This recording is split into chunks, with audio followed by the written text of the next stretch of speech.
오늘 본문은 예수님께서 대답하신 말씀입니다. 이렇게 대답하신 말씀의 의미가 무엇이고 이 말씀이 우리와 어떻게 연결되는지, 연결해야 할지를 생각해 보려고 합니다.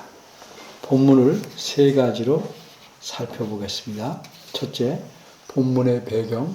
둘째, 본문의 의미. 셋째, 본문의 적용입니다. 첫째, 본문의 배경. 매년 일정하게 지켜서 즐기거나 기념하는 날을 명절이라고 합니다. 나라마다 명절이 있습니다. 예수님께서 사시던 유다 나라에도 명절이 있었습니다. 유다에는 명절이 3번 있습니다. 이렇게 명절 때 유다 나라 사람들은 고향으로 가지 않고 오히려 고향을 떠나서 그 나라의 서울인 예루살렘으로 갑니다. 오늘날처럼 교통수단이 없으니까 걸어서 갑니다. 먼 곳에 사는 사람들은 열흘 또는 20날을 걸어서 예루살렘으로 올라갑니다. 왜 그렇습니까? 예루살렘에 있는 성전에 모여 하나님을 예배하기 위해서였습니다. 예수님께서도 제자들과 함께 유월절이라는 명절에 예루살렘으로 오셨습니다. 그런데 이미 예수님에 대한 소문이 많이 나 있어서 예수님은 매우 유명한 사람이 되어 있었습니다. 그래서 예수님께서 예루살렘에 들어오실 때 수많은 사람이 나뭇가지를 흔들며 찬송하며 환영하였습니다. 그리고 움직이시는 곳마다 수많은 사람이 예수님 주변에 몰려들었습니다. 이때 외국인 몇몇이 예수님의 두 제자를 통해서 예수님을 만나 뵙기를 부탁합니다. 그러자 예수님께서 이렇게 말씀하셨습니다. 인자의 영광을 얻을 때가 왔도다. 23절입니다. 이 말씀이 무슨 뜻일까요? 내 소문이 외국 사람들에게까지 퍼져서 국제적으로 유명해졌으니 내가 사람들에게 영광을 얻을 때가 되었구나 라는 뜻일까요? 그렇지 않습니다. 예수님은 사람들에게 어떤 영광을 얻기를 구하거나 바라지 않으셨습니다. 이뿐만 아니라 그 다음 구절인 24절을 보면 예수님께서 밀알 하나가 죽는 것에 대해 말씀하십니다. 이것을 보니 예수님께서는 자기 죽음과 연관해서 인자의 영광을 말씀하신 듯이 보입니다. 그럼 인자가 영광을 얻을 때란 무슨 뜻인지를 알기 위해 본문을 더 살펴보겠습니다. 23절을 보니까 예수님께서 인자의 영광을 얻을 때가 왔도다 라고 말씀하신 것은 대답이었습니다. 다시 말해서 이 말씀은 예수님의 제자 둘이 와서 외국 사람 몇몇이 만나 뵙기를 청하는데 어떻게 할까요? 라는 질문에 대답하신 말씀입니다. 그런데 예수님의 말씀은 대답치고는 질문과 별로 연관이 없어 보입니다. 만일 예수님의 대답이 바르게 되려면 그래 만나겠다 또는 안 만나겠다 또는 지금은 바쁘니 다음에 만나겠다 하는 식으로 되어야 합니다. 그런데 예수님은 다소 엉뚱하게 말씀하시기를 인자가 영광을 얻을 때가 왔다 라고 하십니다. 어째서 이렇게 생뚱스러운 대답이 있을 수 있겠습니까? 그 까닭은 예수님께서 이때 대답을 알맞게 하지 않으셨기 때문이 아니라 그 대답은 생략하고 요한복음의 기록자가 요한복음을 쓰려는 목적에 맞지 않는 것은 생략하고 맞는 것만 성경에 요한복음에 기록해 놓았기 때문입니다. 그래서 예수님을 찾아온 이 외국인들에 대한 언급은 요한복음에 더 이상 나타나지 않습니다. 따라서 우리는 예수님께서 그들을 만나셨는지, 만나기를 거절하셨는지, 또 그 외국인은 어떻게 되었는지 전혀 알 수가 없습니다. 이렇게 기록자가 요한복음을 쓰려는 목적에 따라서 어떤 것은 다소 엉뚱하게 보여도 빼버리고 어떤 것은 집어넣고 하는데 요한복음을 쓰려는 그 목적은 무엇이었는가? 기록자는 요한복음 20장 30절과 31절에서 이렇게 말씀합니다. 예수께서 제자들 앞에서 이 책에, 즉 요한복음에 기록되지 아니한 다른 표적들도 복수입니다. 많이 행하셨으나 오직 이것, 우리만의 이것인데 이것들만을 기록한 것은 너희로 예수님께서 하나님의 아들 그리스도심을 믿게 하려 하며 또 너희로 믿고 그 이름을 힘입어 생명을 얻게 하려 함이니라. 이렇게 말했어요. 따라서 요한복음을 기록한 목적은 철저하게 예수님께서 누구신가를 알고 그분을 믿어서 생명을 얻게 하려는 것입니다. 그래서 이 목적에서 좀 멀리 벗어나는 것들은 기록자는 과감하게 생략하고 이 목적에 맞는 것만 요한복음에 기록했습니다. 그런데 요한복음에 기록된 이 예수님의 행하신 일들과 말씀이 요한복음에 기록된 것이 전부가 아닙니다. 이것만이 모두가 아닙니다. 오히려 예수님께서 행하신 일들과 말씀은 매우 많습니다.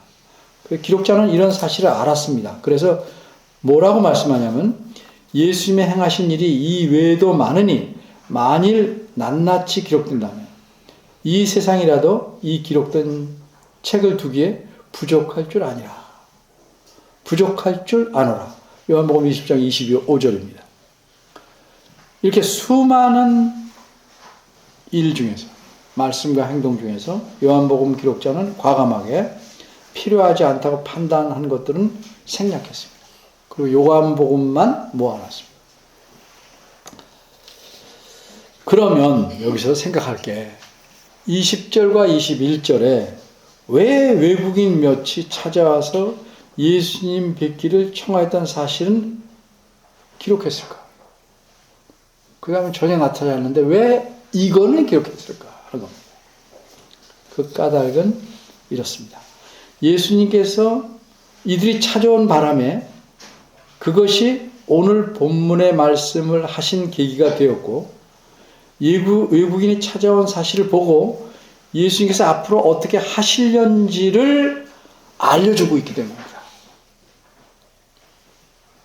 간단히 말하면 예수님께서는 외국인이 자기를 찾아오기 전까지는 주로 자기 나라 사람인 유대인들에게만 복음을 전하시고 그들로 예수님을 믿도록 하셨어요. 이렇게 하신 것은 유대인들만 구원하시려고 그런 것은 아닙니다. 예수님은 유대인 아닌 사람들, 즉 이방인 가운데도 예수님을 믿어야 할 사람들이 많이 있음을 알고 계셨어요. 그래서 예수님이 이렇게 말씀합니다. 나는 선한 목자라. 나는 내 양을 안다. 또 이 우리에 들지 아니한 다른 양들이 내게 있어 내가 인도하여야 할 터이니 저희도 내 음성을 듣고 한 무리가 되어 한 목자에게 있으리라. 요한복음 10장 14, 16절입니다. 그러면 다른 양들을 인도해서 예수 그리스도를 믿어 예수님께 속하게 하려면 어떻게 해야 될까? 예수님의 판단은 그들에게 가서 유대인에게처럼 그 지역을 돌아다니면서 전도하는 것이 아니고 예수님은 판단하시기를 그 모든 양들을 위해서 죽으셔야 한다 판단하신 겁니다. 예수님은 이 사실을 이렇게 말씀합니다. 나는 양을 위해서 목숨을 버리노라. 이를 내 목숨을 내게서 빼앗는 자가 있는 것이 아니고 내가 스스로 버리노라. 나는 버릴 권세도 있고 다시 얻을 권세도 있노라. 요한복음 10장 15, 18절입니다.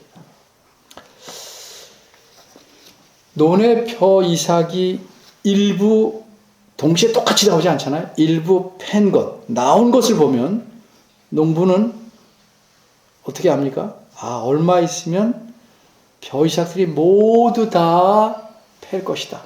나올 것이다. 이렇게 압니다. 이렇듯 예수님은 외국인들이 자신을 찾아온 사건을 수많은 이방인들이 그리스도에게로 돌아오게 될 징조로 보셨습니다. 때가 됐다. 이렇게 보셨어요. 그러기에 그들을 인도하기 위해 이제는 자신이 유대인들에 대한 전도를 멈추고 이 세상에 오신 목적을 온전히 이루고 하늘나라로 돌아가셔야 할 때가 왔다고 판단하신 겁니다. 이렇게 예수님께서 자신이 세상에 오신 목적을 다 이루실 때를 가리켜 예수님은 인자가 영광을 얻을 때라고 말씀하셨습니다. 인자라는 말은 글자 그대로 말하면 사람의 아들이기에 굳이 사용한다면 어떤 사람에게도 쓸 수 있겠지만 이 표현을 오직 예수님만 사용하셨어요. 이는 자신이 하나님 아들로서 사람이 되셨음을 드러내시기 위해서 그렇게 하신 겁니다. 따라서 인자란 말은 예수님께서 하나님의 아들이심에 동시에 참 사람이시라는 사실을 알려주는 표현입니다. 그럼 어째서 하나님의 아들이 사람이 되셨는가? 이는 하나님께서 사람을 구원하시려는 계획을 이루시려고 예수님께서 그 일에 자원하셨기 때문입니다. 그래서 예수님께서 그 구원 계획을 다 이루시고 원래 영광스러운 하나님의 자리로 되돌아가시는 것이 곧 영광을 얻으시는 겁니다. 이제 그때가 다가왔기에 예수님은 인자가 영광을 얻을 때가 왔다라고 말씀하셨습니다. 그런데 예수님께서 말씀하신 영광을 얻을 때가 과연 제가 금방 설명해 드린 것 같은 과연 그런 때일까? 이 점에 대해서 성경을 좀 더 살펴보겠습니다. 예수님은 일하실 때 늘 자신의 때를 염두에 두고 일하셨어요. 예를 들면 예수님께서 공적으로 일하기 시작하신 초기에 가나라는 곳에서 혼인잔치가 열렸어요. 포도주가 모자르게 되었어요. 그러자 예수님의 모친께서 예수님에게 포도주가 없다라고 말씀합니다. 그러자 예수님께서 뭐라고 말씀하시죠? 내 때가 아직 이르지 못하였나이다 라고 대답합니다. 요한복음 기록자도 예수님과 연관된 일을 그 때와 연관해서 표현합니다. 예를 들면 예수님께서 사람들에게 큰 영향력을 미치는 걸 두려워해서 종교 지도자들이 예수님을 잡아 죽이려고 합니다. 그런데 아무도 그분에게 손을 댈 수가 없었어요. 그 이유를 요한복음 7장 30절에서는 이렇게 설명합니다. 저희가 예수를 잡고자 하나 손을 대는 자가 없으니 이는 그의 때가 아직 이르지 아니하였음이로라. 이렇듯 예수님의 때는 예수님에게도 물론이고 요한복음을 기록한 이 요한복음에서도 중요한 자리를 차지하고 있습니다. 그럼 예수님의 이 때란 무엇인가? 요한복음은 이렇게 설명합니다. 예수님께서 자기가 세상을 떠나 아버지께로 돌아가실 때가 이른 줄을 아시고 13장 1절입니다. 정리하자면 오늘 본문 23절에 말한 인자가 영광을 얻을 때란 예수님께서 염두에 두시고 일했던 늘 그 자신의 때고 그것은 곧 세상을 떠나 아버지에게로 돌아가실 때입니다. 오늘 본문 앞에 16절에는 이런 말씀이 있습니다. 제자들은 예수님께서 크고 멋진 말을 타시고 예루살렘에 들어가시지 않으셨죠. 나귀를 타고 가셨죠. 조그만 나귀를.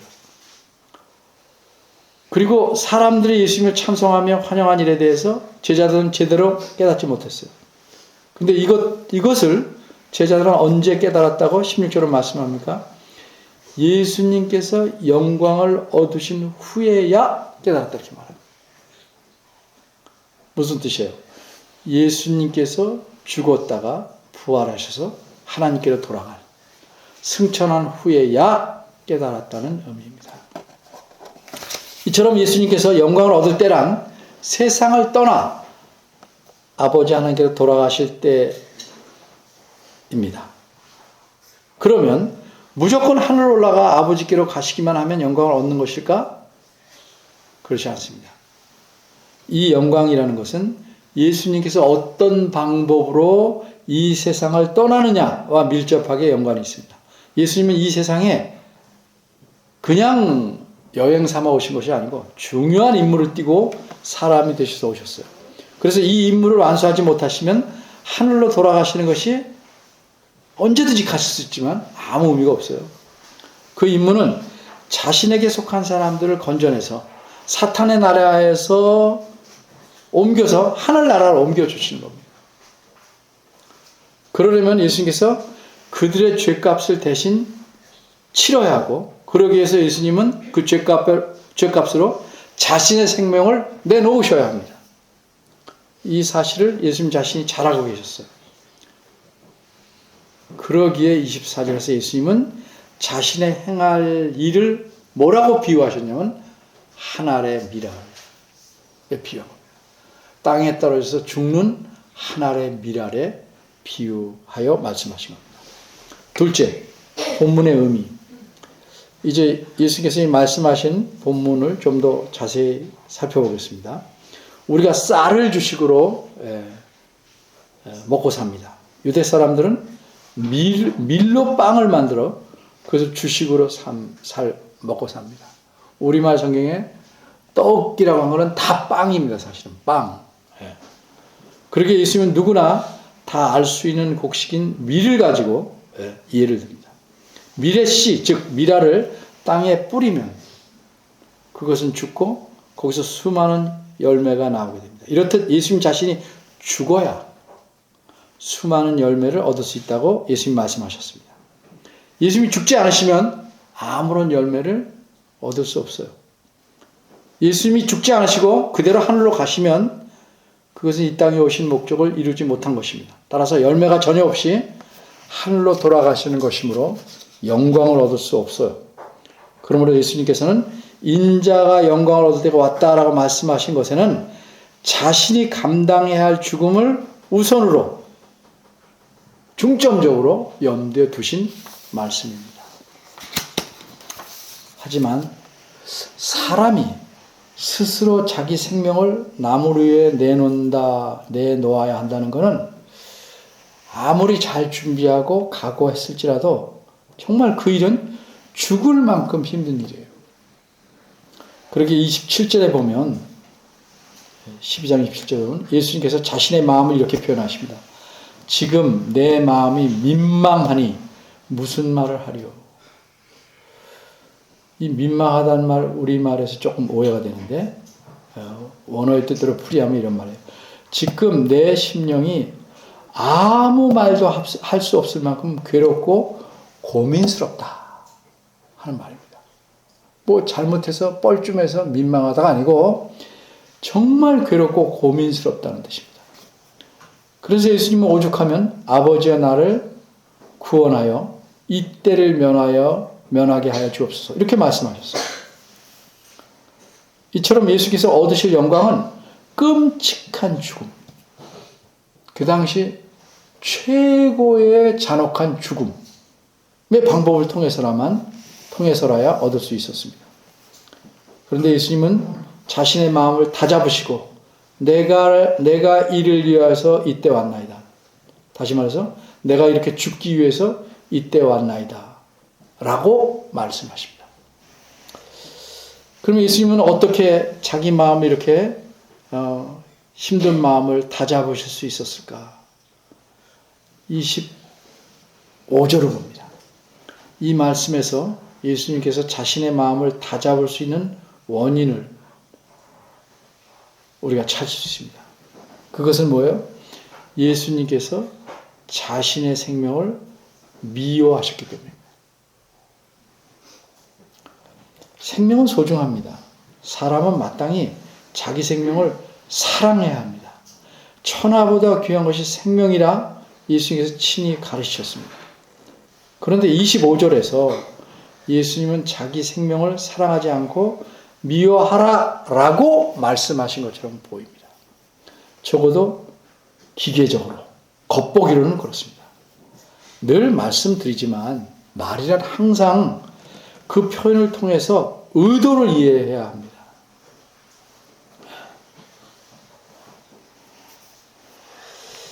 오래전에 제가 한두 번 쓴 예화인데 다시 말씀드립니다. 수십 년 전입니다. 지금으로. 한국에 오신 외국 선교사님에게 제가 한글을 몇 달 가르친 적이 있었습니다.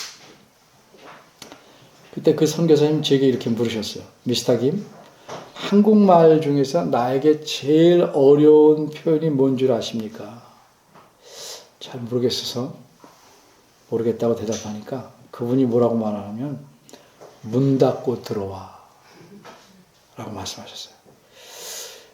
그때 깜짝 놀랐어요. 문 닫고 들어와. 그렇겠다. 우린 전혀 이상하지 않지만 외국인이 한국말을 배울 때, 우리도 그렇죠. 영어, 다른 말을 배울 때는 기계적으로 접근하게 되죠. 문법적으로. 굉장히 고민스러웠을 겁니다. 문을 닫은 후에 어떻게 들어갈까? 고민스럽지 않습니까? 근데 우리가 그 말을 듣고 고민하는 사람 하나도 없어요. 그죠? 우리 들어가서 문 닫으면 되니까. 외국인들은 이렇게 기계적으로 이해하는구나. 우리가 성경을 이해할 때도 이렇게 말귀를 못 알아듣는 경우가 많아서 성경을 오해합니다. 자기 생명을 미워하라.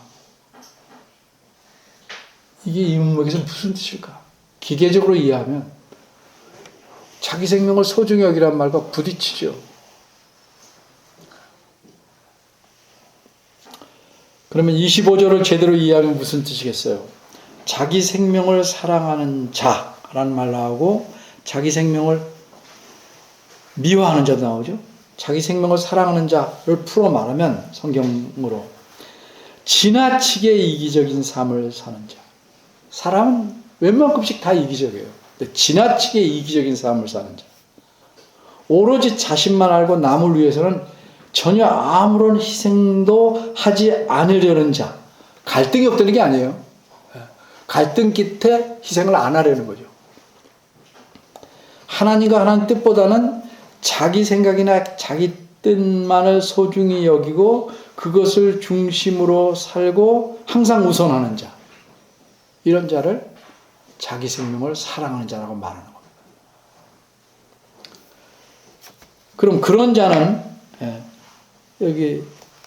여기 말씀하시길 2절에 그런 자는 자기 생명을 잃어버린다고 그러는데 정말 자기 생명을 잃어버릴까요? 아닙니다. 오히려 그런 자는요. 자기 생명을 잘 유지할 수 있어요. 오로지 자신에게만 집중하고 자기 관리도 잘하기 때문에 자기 생명을 잃어버리기는커녕 잘 유지합니다. 그래서 오래 살 수도 있어요. 그러면 잃어버릴 것이라는 말씀은 틀렸나? 아닙니다. 여기서 잃어버린다는 의미는 파멸시킨다 하는 뜻입니다.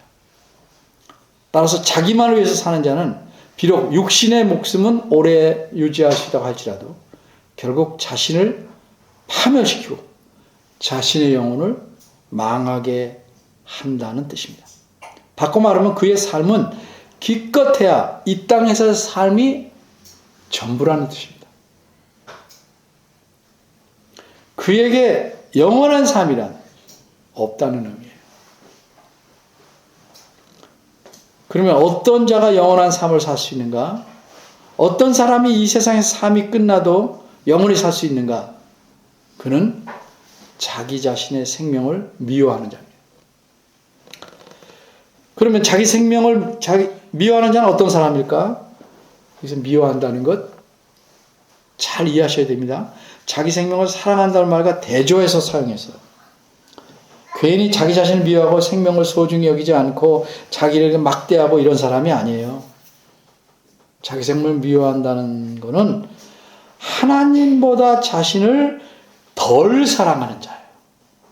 하나님보다 자신을 덜 사랑하는 자. 예수님께서 다른 곳에서 이렇게 말씀했어요. 아비나 어미를 나보다 더 사랑하는 자는 내게 합당치 아니하고 아들이나 딸을 나보다 더 사랑하는 자도 내게 합당치 아니하다.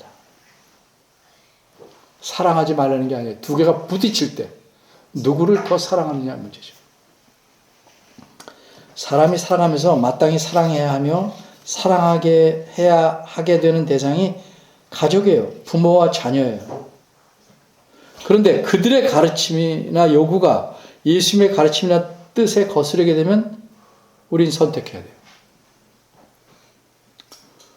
이 선택에서 누구를 더 사랑하냐가 드러날 수밖에 없는 것입니다. 그런 경우에 예수님보다 하나님보다 다른 대상을 이제 그 소수이 여겨왔던 대상이라 할지라도 예수님이나 하나님보다 다른 대상을 더 사랑하면 그는 예수님에게 합당하지 않다는 의미입니다. 예수님은 자기 생명과 하나님의 뜻, 이 둘 중에서 하나님의 뜻을 따르기로 택합니다. 그래서 자기 생명을 미워하셨고 생명을 버리시는 겁니다. 셋째, 본문의 적용. 26절에서 예수님은 좀 더 구체적으로 누구에게나 적용될 수 있도록 이렇게 말씀합니다. 사람이. 일반적으로 말씀한 게 사람이 나를 따라 섬기려면 나를 따르라. 이 말씀이 무슨 뜻입니까? 누구든지 어떤 사람인지 예수님을 섬기려면 예수님께서 가신 길을 따라오라는 거예요. 십자가에서 죽으라는 뜻 아니죠. 예수님 믿는 것, 예수님 섬기는 것, 예수님 따르는 것, 표현은 다 다르지만 모두 같은 겁니다. 예수님은 땅에 떨어져 죽어서 많은 열매를 맺는 미랄의 길을 걸어가셨어요. 생명을 내놓으시기까지 자신을 희생하셨어요. 이렇게 예수님을 따르는 자가 진정으로 예수님을 믿는 사람이고 예수님의 제자입니다. 희생 없이, 손해는 물론이고 희생 없이 믿음의 길을 가려는 사람이 너무 많아요. 우리가 잘 아는 격언도 있죠. 고난 없으면 영광이 없어요. 고난의 길. 일부러 고난의 길을 가라는 건 아니지만 걸어야 할 길이라면 고난의 길을 걸어야죠. 왜? 이것이 우리 주 예수님께서 가신 길이기 때문입니다. 그런데 예수님을 따라하는 자에게는 고난만 있지는 않죠. 놀라운 약속이 있죠. 나 있는 곳에 나를 섬기는 자도 거기 있을 것이다. 이 말씀 무슨 뜻입니까? 장차 예수 그리스도와 함께 영광된 하나님 나라에서 함께 살 수 있는 자는 누구냐? 예수님을 구경하는 자들이 아니고 예수님과 안면을 튼 자들이 아니고 예수님을 따르는 자라는 뜻입니다. 또 하나의 약속이 있어요. 이렇게 예수님을 섬기면, 바꿔 말해서 예수님을 따르면 하나님 앞에서 저를 귀하게 여기신다는 사실입니다. 하나님께서 예수님을 따르는 자를 정말 존귀하게 여기십니다. 그런 자가 이 세상에서 사는 동안 고난 가운데 있더라도 하나님은 그를 부끄러워하지 아니하시고 오히려 그를 존귀하게 여기십니다. 이 두 가지 약속. 예수님을 따르는 자에게 주어진 약속입니다. 오늘 본문을 통해서 알 수 있는 게 뭡니까? 예수님께서는 우리에게 예수님 자신을 따라서 살기로 합니다. 예수님을 따라서 사는 것, 그것이 예수님을 섬기는 거예요. 예수님을 섬긴다는 거 그저 주일의 예배만 빠지지 않고 와서 정성껏 드리는 정도가 아니라 이것도 못하는 사람이 많다고 해서 우리가 굉장히 잘하는 거라고 생각하면 안 돼요. 이 정도가 아니라 우리의 삶의 목표와 방향이 예수님을 따라가는 것으로 되어 있어요. 그리고 예수님을 따라간다는 것은 자신을 희생하여 열매 맺는 미랄처럼 사는 길입니다. 자신의 영광과 성공에 목을 걸고 살아가는 거 아니고 자신의 빠른 출세와 성공에 도움되길 바라서 또는 바쁘고 힘든 세상에서 스트레스 풀거나 자기 수양을 위해서 신앙을 갖는 것이 아니에요. 그런 사람이라면 미랄처럼 살 수 없어요. 그런 사람은 교인은 될 수 있지만 예수님을 따르는 제자는 될 수 없어요. 따라서 자신을 희생하는 미랄처럼 살지 않으려는 사람은 결국 자기 영혼을 망칠 겁니다. 이뿐만 아니라 예수 그리스도께서 계신 곳에 있지 못합니다. 신앙이 내가 있다 이렇게 젠치하는 사람들, 오래 믿은 사람들, 그렇죠? 오래 교회 다닌 사람들, 근데 신앙이 없다고 그러긴 너무 창피하잖아요. 오래 다니니까 신앙이 인척해야죠. 이런 사람들은 상당히 경건한데 입만 경건합니다. 그래서 이런 사람들은 이런 말을 제법 많이 사용하기도 해요. 자기는 하나님의 영광을 위해서 산다. 이것저것 하는데 하나님의 영광을 위해서 한다. 이런 말을 꽤 많이 사용하기도 합니다.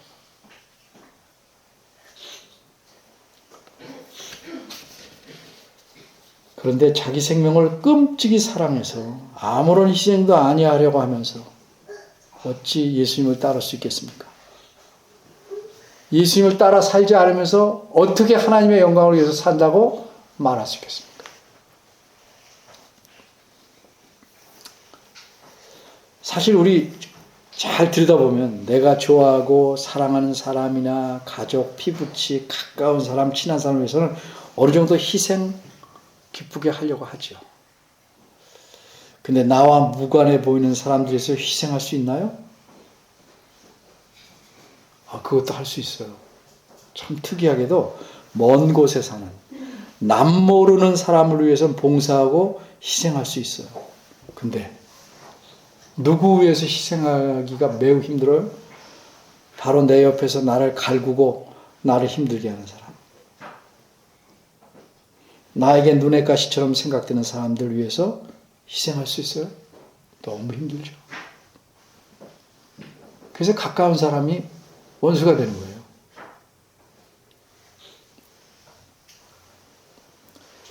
근데 여러분 생각해 보세요. 우리는 하나님 앞에 어떨까?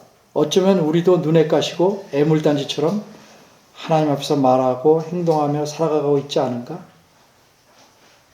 우리는 늘 하나님 앞에서 항상 모범적으로 살아가고 있는가? 그렇지 않죠? 이렇게 부족하고 흠이 많고 때로는 미운 짓만 골라서 하기도 하는 그런 우리를 위해 예수 그리스도께서는 하나뿐인 자기 생명을 내어놓으셨습니다.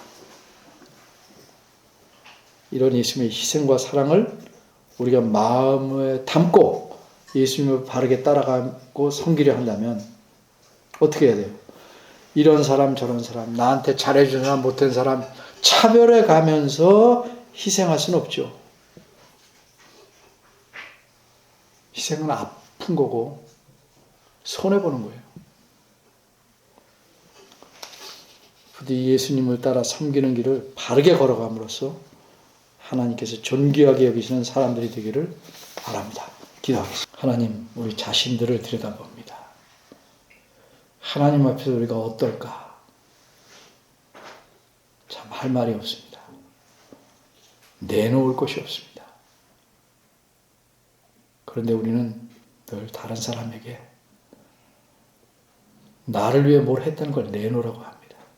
주의 사랑을 깊이 깨닫게 하시고 주를 바르게 섬길 수 있도록 깨우쳐 주시고 이끌어 주시길 바랍니다. 예수님의 이름으로